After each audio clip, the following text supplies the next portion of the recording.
ತಿಂಗಳಿನಿಂದ ಕಾಂಗ್ರೆಸ್ನಲ್ಲಿ ಎಲ್ಲ ಗೊಂದಲ ಇದೆ. ಆ ಗೊಂದಲವೇ ನಾಳಿನ ಅಜೆಂಡಾ ಅಂತ ಅಂದುಕೊಂಡಿದ್ದೇವೆ. ಸತೀಶ್ ಜಾರಕಿಹೊಳಿ ಅವರ ಹೇಳಿಕೆ ಇದು.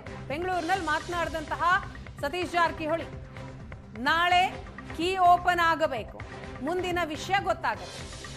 ಕೆಪಿಸಿಸಿ ಅಧ್ಯಕ್ಷ ಸ್ಥಾನದ ಬಗ್ಗೆ ಹೈಕಮಾಂಡ್ ಚರ್ಚೆ ಮಾಡಿಲ್ಲ. ನಾನು ಹಿಂದಿನ ಹಲವು ಚುನಾವಣೆಯಲ್ಲಿ ಸಾಬೀತು ಮಾಡಿದ್ದೇನೆ ಅಂತ ಸತೀಶ್ ಜಾರಕಿಹೊಳಿ ಅವರು ಮಾತನಾಡಿದ್ದಾರೆ. 6 ತಿಂಗಳಿಂದ ಗೊಂದಲ ಇದೆ ರಾಜ್ಯದಲ್ಲಿ, ನಮ್ಮ ಪಕ್ಷದಲ್ಲಿ.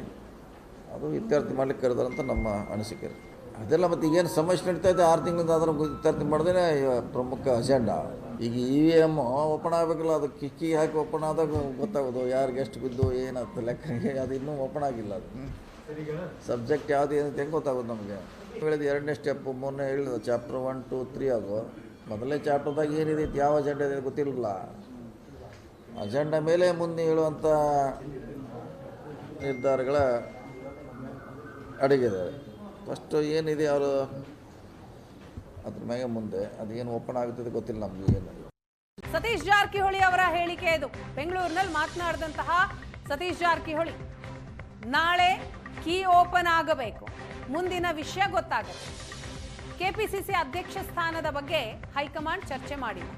ನಾನು ಹಿಂದಿನ ಹಲವು ಚುನಾವಣೆಯಲ್ಲಿ ಸಾಬೀತು ಮಾಡಿದ್ದೇನೆ ಅಂತ ಸತೀಶ್ ಜಾರಕಿಹೊಳಿ ಅವರು ಮಾತನಾಡಿದ್ದಾರೆ.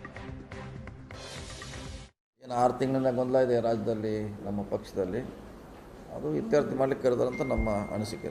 ಅದೆಲ್ಲ ಮತ್ತು ಈಗೇನು ಸಮಸ್ಯೆ ನಡೀತಾ ಇದೆ 6 ತಿಂಗಳಿಂದ ಅದನ್ನು ಇತ್ಯರ್ಥ ಮಾಡಿದ್ರೆ ಪ್ರಮುಖ ಅಜೆಂಡಾ.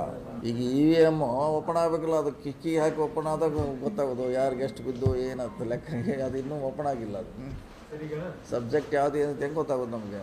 ಹೇಳಿದ 2ನೇ ಸ್ಟೆಪ್ಪು, 3ನೇ ಹೇಳಿದ ಚಾಪ್ಟರ್ 1, 2, 3 ಅದು. ಮೊದಲನೇ ಚಾಪ್ಟರ್ದಾಗ ಏನಿದೆ, ಯಾವ ಅಜೆಂಡಾ ಇದೆ ಗೊತ್ತಿರಲಿಲ್ಲ. ಅಜೆಂಡಾ ಮೇಲೆ ಮುಂದೆ ಹೇಳುವಂಥ ನಿರ್ಧಾರಗಳ ಅಡಗಿದೆ. ಫಸ್ಟು ಏನಿದೆ ಅವರು ಅದ್ರ ಮ್ಯಾಗೆ ಮುಂದೆ ಅದೇನು ಓಪನ್ ಆಗುತ್ತದೆ ಗೊತ್ತಿಲ್ಲ ನಮಗೆ. ಏನು